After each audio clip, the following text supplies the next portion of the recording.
Short স্ট্রিটের পর এবার নারকেলডাঙ্গা, ফের শহরে চলল গুলিবিদ্ধ হয়ে হাসপাতালে ভর্তি এক ব্যক্তি।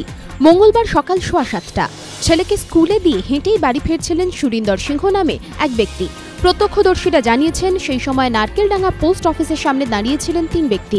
অভিযোগ, আচমকাই তাদের একজন পিছন থেকে সুরিন্দরকে লক্ষ্য করে গুলি চালায়। এরপরই ঘটনাস্থল থেকে চম্পট দেয় 3 দুষ্কৃতী। সুরিন্দর সিংহের পায়ে গুলি লাগে, তাকে এনআরএস হাসপাতালে ভর্তি করা হয়েছে। 26শে নভেম্বর মুম্বাইয়ে জঙ্গি হামলার ঘটনা 5 বছরে পা দিল আজ। 2008 সালের আজকের দিনে মুম্বাইয়ে হামলা চালায় জঙ্গিরা। জঙ্গিদের সঙ্গে সংঘর্ষে মৃত্যু হয় এটিএস প্রধান হেমন্ত কারকারে, এনকাউন্টার স্পেশালিস্ট বিজয় সালাস্কর, সিএনজি অফিসার উন্নিকৃষ্ণন সহ 18 জনের।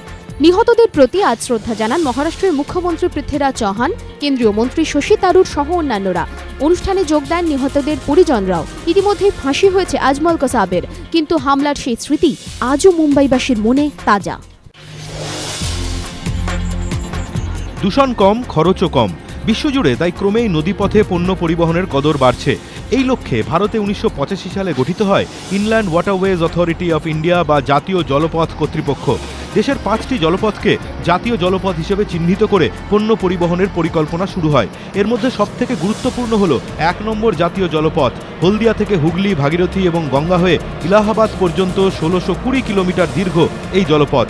এই জলপথেই হলদিয়া থেকে 560 কিলোমিটার দূরে এনটিপিসির ফরাক্কা তাপবিদ্যুৎ কেন্দ্রে কয়লা পরিবহনের জন্য 2011 সালে জাতীয় জলপথ কর্তৃপক্ষ এনটিপিসি এবং জিন্দাল আইটিএফ এর মধ্যে ত্রিপাক্ষিক চুক্তি হয়। সোমবার জাহাজমন্ত্রী জি.কে. ভাসান কলকাতায় এই প্রকল্পেরই সূচনা করলেন।